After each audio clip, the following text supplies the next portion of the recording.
Good morning. It's Saturday, no spend day number 25.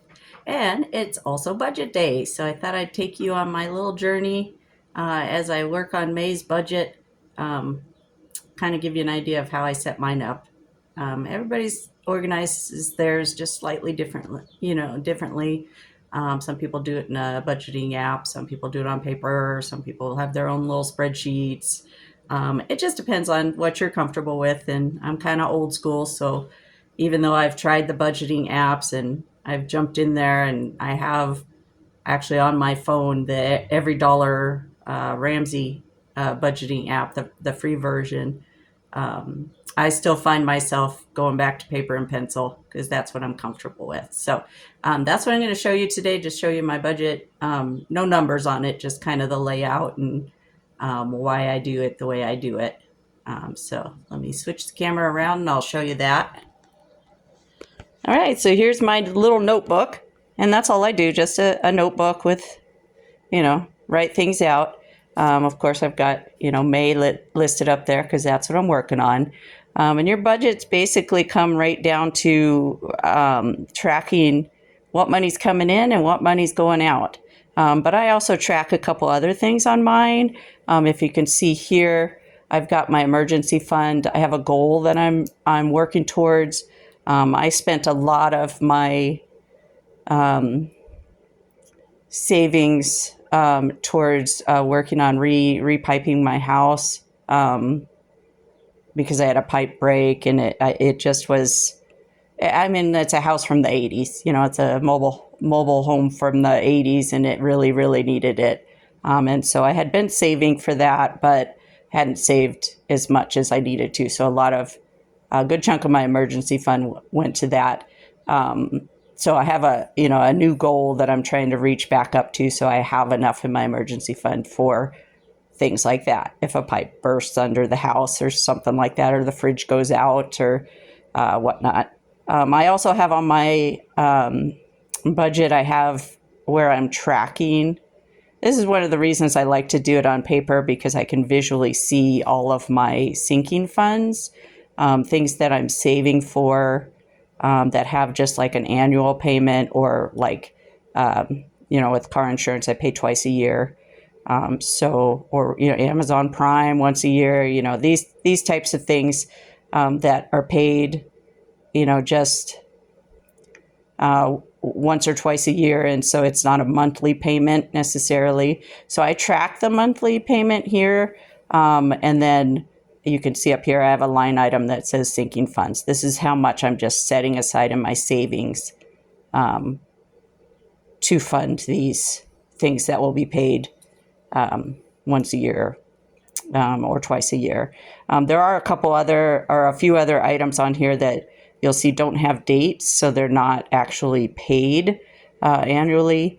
They're just part of an emergency fund, I guess you could say, except that they're not really emergencies because I anticipate them happening. For instance, I anticipate that at some point I'm going to need some extra money for doctor's visits, or if I end up, let's say breaking a leg or something, and I end up in the emergency room and I don't have enough in my health savings account or something like that. So I do save for medical, I guess, emergencies, because I anticipate eventually something happening.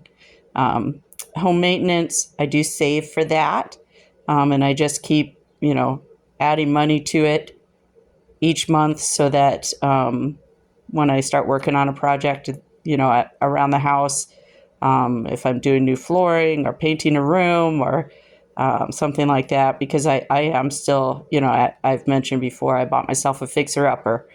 So I am still fixing up the house, and it's one of those things that it's never ending. You're always fixing your house, or improving, making improvements and stuff. So I plan for those. Car maintenance, same thing. We just know that at some point you're going to end up with a flat tire, or, the car's just going to die on you and you don't know why. So I always plan to set some money aside just to take care of those things, because even though, I could take it from my emergency fund. I anticipate those things are going to happen. So I go ahead and set money aside specifically for those things. You can see I also have new car written here. That's something that, I'll use my car until I can't use my car anymore, but I've been saving a little bit each month towards a new car because I would much rather pay cash for the next car than having car payments. So instead of having car payments, my car is completely paid off right now.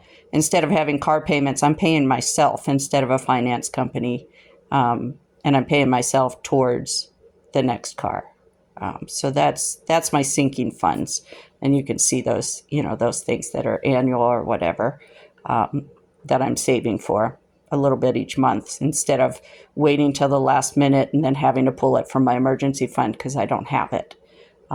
Emergency fund should be strictly for emergencies like a busted pipe or a broken fridge or, God forbid, a broken arm or something like that. But the basics here of my budget are the traditional things you'll see in a budget. I'm listing where my income's coming from, when it's coming in, and I will put how much those things are. I do have a line item here for eBay. I don't always pull extra from my eBay account to pay myself. That's something I keep playing with, whether I should be doing a standard payment to myself like a paycheck. But at this point, I'm not making enough to really want to pull money all the time. So it's, if I need the extra money, I'll pull it. So that line is there as a kind of just in case. On my expenses section, if you notice, the way that I organize mine is by due dates, when things come due. And so I do it this way. A lot of budgeting apps that you'll look at or other examples of budgets, a lot of times what you'll see is they'll split it up by, for instance, giving or house-related things like home internet or mortgage. Those might be categorized together, put together. And so things are separated that way by categories, whether it's groceries or, gas for the car, or I've got my fund money line, things like could be categorized together and put together in groups based on what type of thing they're related to, whether it's, things for the home or whatnot. But I just find that it's better for me personally if I put things in just the order that they are due. And so these are my expenses that are pretty much standard each month. They have the same basic amount. And so I have those off to this side over here. And then over here I have groceries and toiletries and gas for the car and my fund money line and miscellaneous and stuff. These are things that there's no set date for them. So they're on this side, but they're also, I guess what you'd call a variable line item, which means though I do set aside the same amount each month for groceries, when it comes to, holiday times or something like that, sometimes that is larger. And then other months, I might realize that, oh, you know what, I've got a bunch in the pantry. I've stocked up on such, and so I don't need to get as many groceries. So sometimes that's lower. Same thing with toiletries, gas in the car, of course, that changes all the time based on politics, doesn't it? So right now, gas is a little higher. My fund money line, now this is one I do want to talk a little bit more about, because this is the one that's going to help you not feel so restricted by using a budget. A lot of people, they'll focus on, I was listening to a YouTube video from a lady yesterday, and I wish I could remember her name, but she made a point of saying budgeting never worked for her until she decided to put her joy at the top of the list as a high priority. And I've talked to several people who've said, well, yeah, but I pay all of the bills and then there's nothing left for me. And I said, well, you got a budget for you. And that's what this line is about.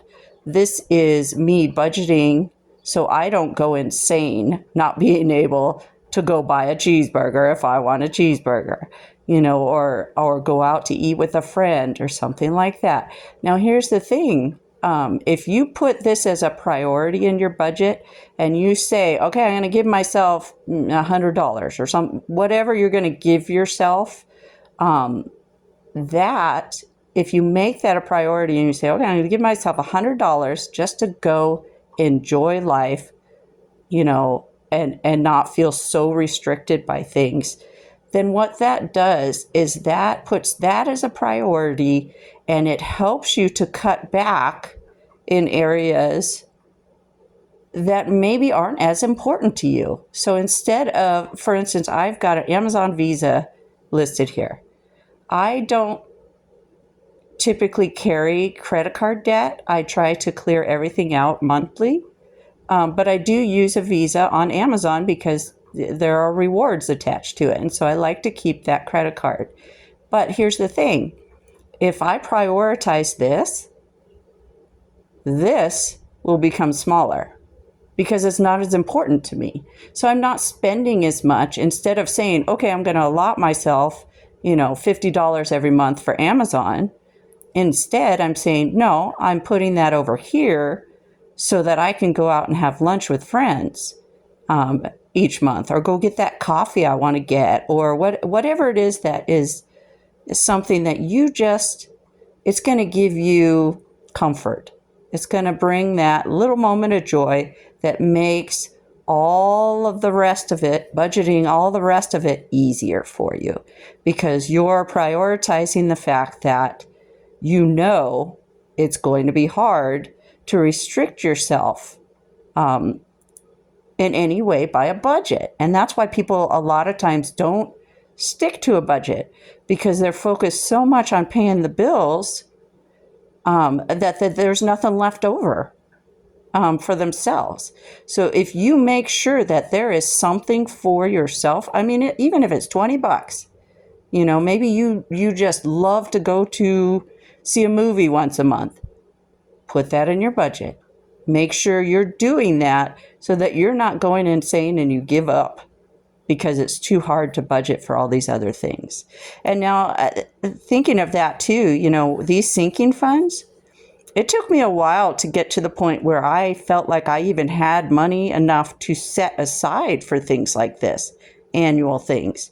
They were often coming out of the emergency fund because I didn't feel like I had enough money to set anything aside. But you'll learn as you go that your priorities shift, and you learn to find money in different places, whether it's, switching who you get internet from, or changing your car insurance, or you'll learn ways to